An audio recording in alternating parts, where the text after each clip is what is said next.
문재인이 임명한 김명수 대법원장이 이제 퇴임을 석 달 정도 남겨두고 있는데요. 그리고 마지막으로 2명의 대법관을 지명하는 인사 절차가 진행 중입니다.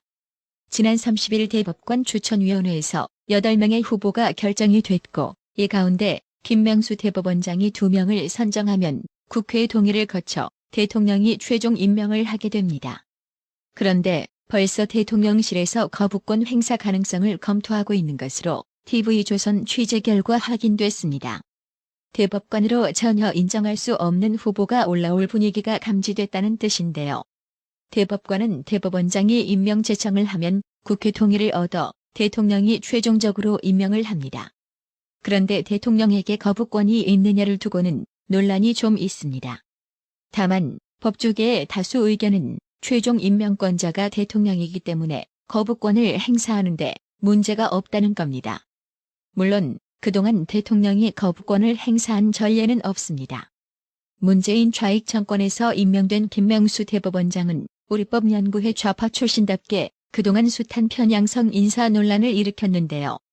법원 내부에선 김명수 대법원장이 지난 6년 동안 능력보다 이념 위주의 인사를 해왔다는 논란이 적지 않고 결국 이런 사태로 이어졌다는 분석이 많습니다. 지금으로부터 약 1년 6개월 전 대장암 사기 판정을 받고 투병 생활을 이어가고 있는 전혁 전 의원이 암 말기라는 사실을 알게 된 후 홀가분하게 모든 걸 그만두고 조용히 아들하고 남은 시간을 보내야겠다고 생각을 했는데 극악스럽게 나온 좌파들을 보고 생각이 바뀌었다면서 보수 우파 국민들을 좌파들로부터 지켜줘야 되겠다고 생각했다. 하루라도 더 오래 살아서 그들과 끝까지 맞서 싸우겠다고 소신을 밝혔습니다. 전혁 전 의원은 3일 디지털타임스와 단독 인터뷰에서 제가 암 투병 사실을 밝힌 뒤 좌파들의 악성 댓글이 쏟아졌다. 어느 정도 예상은 했지만 좌파들이 이 정도로 사악하고 악랄한지 놀랐다. 그들에게 최대의 가품은 제가 꿋꿋하게 살아가는 것이다. 항암 치료와 걷기 운동도 하고 식단 조절도 더 열심히 하고 하루라도 더 오래 사는 모습을 그들에게 보여주려고 한다며 이같이 밝혔습니다. 전혁 전 의원은 무릎 꿇는 건 제 스타일이 아니다. 저는 앞으로의 힘든 항암 치료를 잘 받고 병마와 싸워 이겨낼 것이라며 이를 통해 더 많은 시간을 정치 논평에 쓰고 유튜브 방송도 이어갈 계획이다. 궁극적으로는 저를 열정적으로 살게 해준 좌파들에게 일부 고마운 마음이 들기도 한다고 말했습니다. 지난 30일 경찰이 한동훈 법무부 장관의 개인정보 유출 의혹과 관련 MBC 임현주 기자 자택을 비롯해 MBC 뉴스룸 압수수색을 진행했는데요. 오마이뉴스는 임현주 기자의 동의를 얻어 브런치에 실린 글을 게재했는데 근데 나는 압수수색 당한 기자입니다라는 제목이 참으로 피해자 코스프레하는 것 같아서 좀 요상합니다. 법원이 아무 이유 없이 영장 발부해주고 경찰이 아무 이유 없이 압수수색했나요?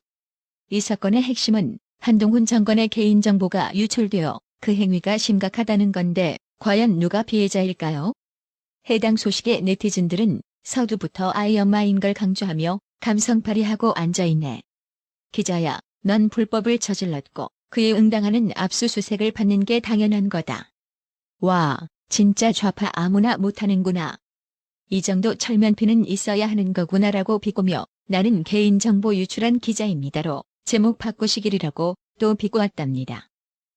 이와 관련 MBC 내 비민노총 계열인 MBC 노동조합 제3노조는 경찰이 한동훈 법무부 장관 개인정보 유출 의혹과 관련해 MBC 임모 기자와 뉴스룸 등을 압수수색한 것을 MBC가 과잉 표적 수사라고 강도 높게 비판하고 있는 것에 대해 임 기자가 무슨 짓을 했는지부터 조사하라고 촉구했습니다. 지난 31일 MBC 제3노조는 임모 기자가 무슨 짓을 했는지부터 조사하라는 제하의 성명을 통해 이같이 밝히고 임 기자의 개인정보보호법 위반 혐의 수사와 관련해 MBC가 경찰을 맹비난하고 있다. 30일 MBC 뉴스데스크는 톱부터 리포트 3개를 동원해 경찰의 뉴스룸 압수수색 시도를 과잉 표적 수사로 몰았다. 그러나 극인 보도시간 중 단 한마디도 MBC 기자의 행동에 대한 사과는 없었다고 지적했는데요. MBC는 좌파 전용 방송사 간판을 달던가 아니면 그냥 문 닫는 게 답인 것 같습니다. 한동훈 법무부 장관을 상대로 이른바 노무현 재단 계좌 추적 의혹을 제기한 황희석 전 열린민주당 최고위원이 1심에서 벌금형을 선고받았습니다. 서울 동부지법 형사5단독 신서원 판사는 2일 정보통신망법상 명예훼손 혐의로 기소된 황희석 전 최고위원에게 벌금 500만 원을 선고했습니다.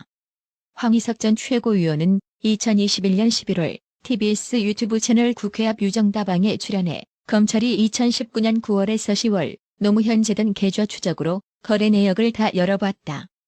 그 과정에서 신나젠을 통해 유시민 전 재단 이사장을 잡으려고 채널A의 기자와 정보를 공유해 소위 검언 유착했다고 주장했습니다.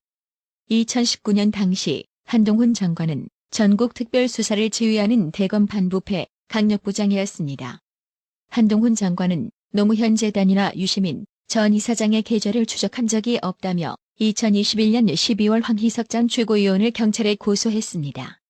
한동훈 장관은 고소와 별개로 황희석 전 최고위원과 TBS를 상대로 2억 원의 손해배상을 청구하는 민사소송을 제기해 현재 서울중앙지법에서 재판 중입니다.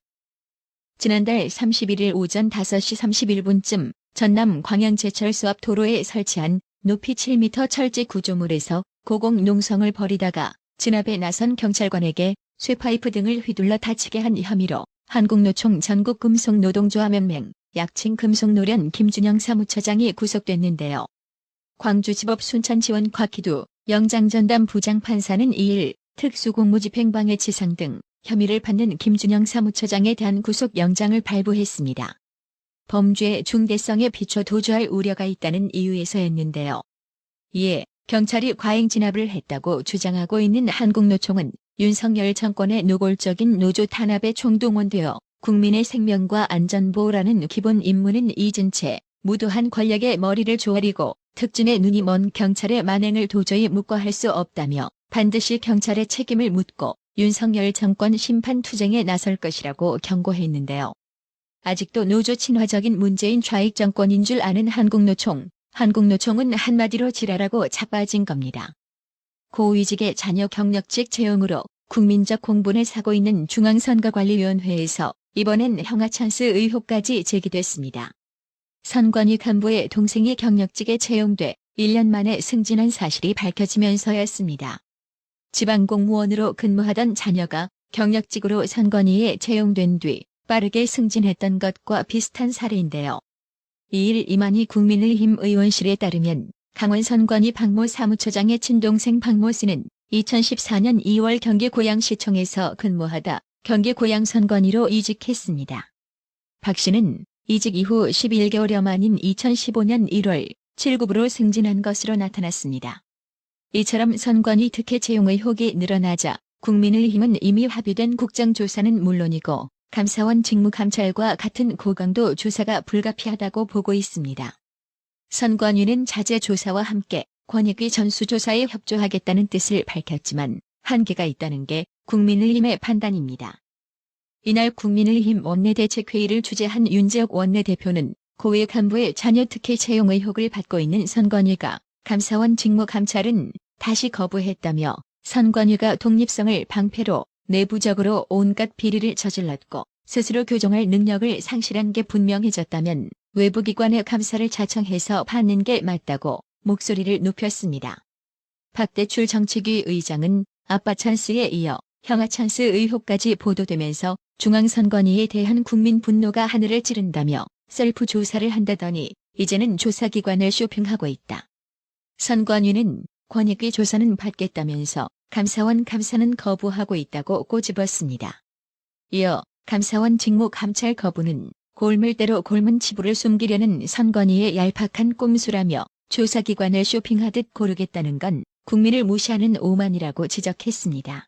나라의 TV는 구독료 후원으로만 운영 유지되고 있으니 구독자님들의 따뜻한 정성이 필요합니다. 항상 뉴스 전달 방식에 노력하는 나라의 TV가 되겠습니다. 구독 그리고 알람 설정, 뉴스 영상 내용이 좋았다면 좋아요를 클릭해주세요.